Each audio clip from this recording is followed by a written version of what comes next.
Hey guys, Jessica here. So, great question coming across today. How do you check your flange sizing with a wearable pump? Because with a traditional flange, we can visualize what's happening. We can see it. That's part of the reason we recommend starting with a traditional flange setup with any pump when you're getting started. And to have one available at all times, because sometimes we just need to see what's happening. But with a wearable, we are working blind with most of them. Some of them we can kind of see through, but the reality is, even when we are trying to see through some of the ones that have a good visual tunnel, we really do struggle because what we really need to see is what's happening with the bra fit, and that's next to impossible. So, what are you supposed to do? Well, there's a couple different strategies. So, we're going to start with where I always recommend starting. Measure your nipple. So this is a silicone flange sizing ruler. I love these. You do want to be careful because these are really easy to measure too large and to overestimate your nipple size because of how thick they are. I also have free downloads available on the Genuine Lactation website that you can help yourselves to and go with that. But what we're going to do is we're going to measure your nipple to find out how big is your nipple.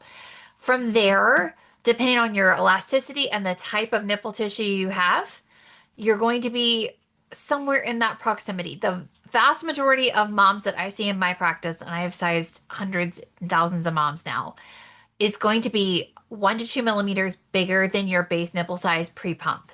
That is going to be particularly relevant for wearables because what we're seeing is as we've gotten more plastic flanges in more shapes, it is more likely that you are going to end up at exact sizing with a plastic flange. But that's because plastic flanges and traditional flange setups are pulling away from your body. That's just physics. We do not have bras that can hold them so tight without compressing the tissue back here because of the way that the flange disperses the pressure. So typically they end up pulling away just ever so slightly, even with a good bra fit, which means you may go a little bit smaller. With a wearable, this is heavy. In order to keep this supported, we are going to end up with more even compression of the tissue, which means we definitely need that little bit of space to allow that nipple to move. And if it is properly supported, that areola is not going to pull in because the end goal with any flange is that it's going to be comfortable. It's going to empty the breast. It should not take more than 25 to 30 minutes on average to pump, even with a wearable. If it's going longer than that, we need to look into why to make sure that there's not an underlying issue.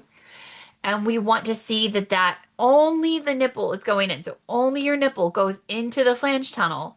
So we don't want to see areola pulling in, and we want to see that there's good movement along the nipple because it's that elongation and stretch of the nipple that allows oxytocin and prolactin to be released and drives your milk making hormones. So we've got to find that fine balance. It can be done. So with a wearable, start with by measuring. You should be within that general vicinity. If you are more than 2 millimeters bigger or smaller, something is likely not right, and it's probably time to work with a professional so we can figure out what's going on.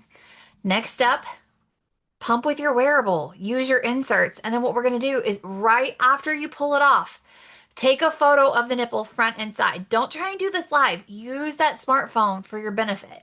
Take the photo front and side, and what we're going to do is we're going to look at where the markings are at on the nipple. These markings fade sometimes as fast as 1 to 2 minutes when flange sizing is good. If flange sizing is bad, they tend to stay around a little bit longer, cause more long-term discoloration. But what we're looking for is where are the marks on your nipple? The mark should be exactly at the base of your nipple. If the mark is further up on the nipple or only part of the nipple is discolored, we either had alignment off, bra fit is off, or flange size is likely too small. If we've got markings back here on the areola, it's too big. Either the flange itself is too big or the bra is allowing this heavy wearable to stay suctioned to your nipple and pull away. But either way, something's too big and we need to get that fixed. The other thing you can do is you can visualize what's happening with a traditional flange.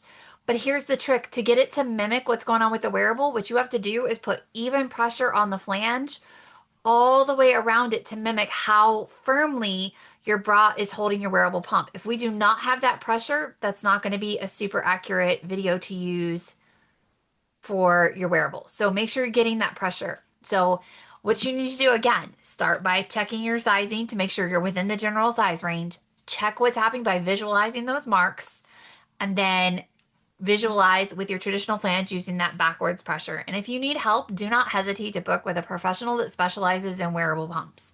Genuine Lactation is always here and available to help with any of your franchising concerns, and there is no pump on the market that we cannot size you for. So hopefully that helps, and happy pumping.